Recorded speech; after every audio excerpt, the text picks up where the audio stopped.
ہمارا نفس کہتا ہے یہ جسم میرا ہے، میری ملکیت ہے، اٹس مائی ڈومین، میری خواہش پوری کرنی ہوگی. جیسے اس نے کہا میں نہیں جانتا کوئی خدا ہے میرے سوا اور میرے اوپر، میں نہیں مانتا. نفس بھی کہتا میں نہیں ماننے کو تیار، کیا حلال ہے کیا حرام ہے، کیا جائز ہے کیا ناجائز، میری خواہش پوری کرو.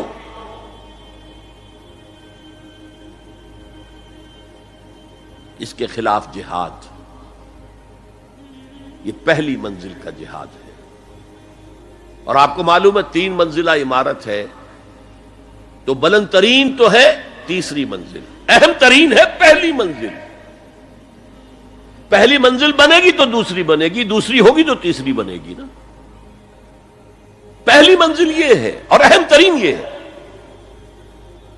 اسی لیے مولانا روم نے کہا نفس ماں ہم کم ترس فرعون نیست، میرا نفس بھی فرعون سے کم نہیں ہے، لیکن ایراعون نیست، اس کے پاس لاؤ لشکر تھا، اس نے زبان سے بھی کہہ دیا تھا انا ربکم الاعلی، میں ہوں خدا. میرا نفس بیچارہ اس کے پاس کوئی لاؤ لشکر نہیں، زبان سے تو یہ کچھ نہیں کہتا، اندر یہی کہتا میں بادشاہ ہوں اس وجود کا، میری مرضی پوری ہو. تو اسٹرگل اگینسٹ دس بیسر سیلف، ایک سیلف ہے اونچی سیلف، خود ہی انا ایگو، اور ایک ہے یہ بیسر سیلف، ہمانی جبلتیں جو اندھی بہری ہیں، جو حلال اور حرام سے انہیں کوئی غرض نہیں، ان کے خلاف جہاد کرنا. آپ نے فرمایا صلی اللہ علیہ وسلم المجاہد من جاہد نفسہ، اصل مجاہد وہ ہے جو اپنے نفس کے خلاف جہاد کر سکے. تمہارے اندر یہ دشمن تو بیٹھا ہوا ہے، تکڑا ہے، تمہیں کنٹرول کر رہا، چلے آؤ باہر کے دشمنوں سے جہاد کرنے کے لیے. تم نے ٹانگے کو گھوڑے کے آگے باندھ دیا.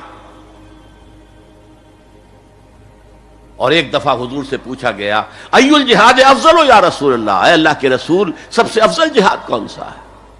فرمایا ان تجاہد نفسک فی طاعت اللہ، اپنے نفس کے خلاف جہاد کرو، اسے اللہ کا مطیع کرو. یہ جو اندر کی کشمکش ہے، کشاکش ہے، یہ جہاد فی سبیل اللہ کا نقطہ آغاز، اللہ کا مطیع بنانا ہے نفس کو.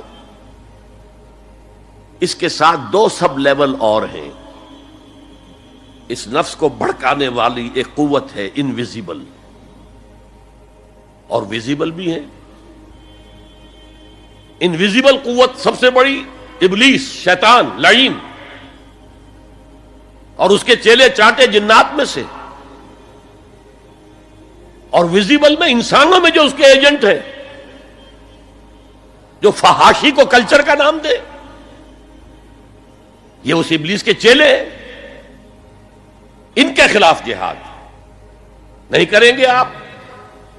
اگر آپ ان کے خلاف ایگریسو ایٹیٹیوڈ اختیار نہیں کریں گے تو آپ ان کے دباؤ میں آ جائیں گے.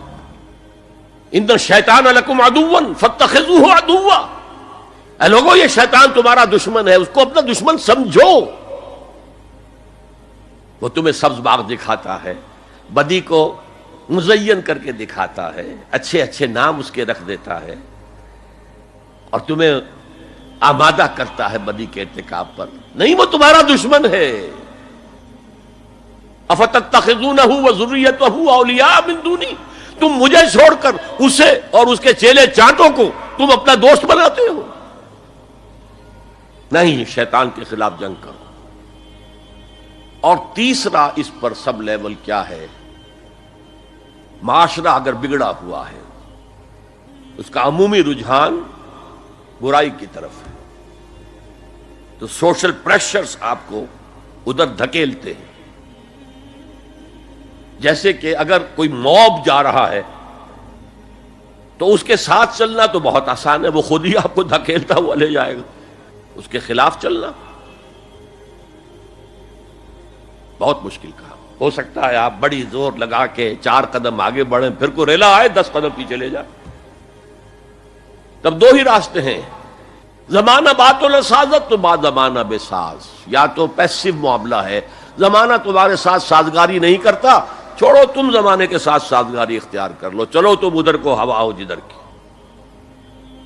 ایک یہ ہے کہ نہیں، زمانہ بات و سازت تو بعد زمانہ ستیس، زمانہ اگر تمہارے ساتھ سازگاری نہیں کر رہا تو زمانے سے جنگ کرو، لڑو، ریزسٹ کرو۔ تو 3 جہاد ہو گئے فرسٹ لیول کے، 3 سب لیولز۔ نفس امارہ، اڈ، لیبیڈو، نفس حیوانی کے خلاف جہاد، اس کو بھڑکانے والے، وسوسہ اندازی کرنے والے، اس میں پھونکے مارنے والے، شیطان اور اس کی ذریت مانوی اور ذریت نسلی، جنات اور انسانوں میں جو اس کے ایجنٹ ہیں، ان کے خلاف جہاد، معاشرے کے خلاف ایک اسٹرگل۔ اب یہ 3 جہاد آپ نے کر لیے، اللہ توفیق دے ہم میں سے ہر ایک کو، تو اب یہ جہاد آپ کے جسم سے باہر نکلے گا، خارج میں آئے گا۔ دوسری منزل ہے نظریاتی تصادم۔ اگر آپ نے ایمان کا نظریہ اختیار کیا ہے تو الحاد کا نظریہ رکھنے والے بھی موجود ہیں۔ آپ نے توحید کے نظریے کو اختیار کیا ہے تو مشرکانہ عقائد رکھنے والے بھی موجود ہیں۔ They are bound to resist. اس کے خلاف جہاد کرنا ہوگا، محنت کرنی ہوگی، اپنی بات کو دلائل سے ثابت کرنا ہوگا، اپنی بات کو اچھے انداز میں، حسن اسلوب سے لوگوں کے دلوں تک پہنچانا ہوگا۔ ظاہر بات ہے وقت لگے گا، جان کھپے گی، اور اگر آپ انتہائی سنسیئر ہیں، یہ آپ کا ایک لائف لانگ اور ہول ٹائم جو ہے آپ کی انگیجمنٹ ہوگی یہ۔ اینڈ ٹائم از منی۔ جہاد بالمال، جہاد بالنفس۔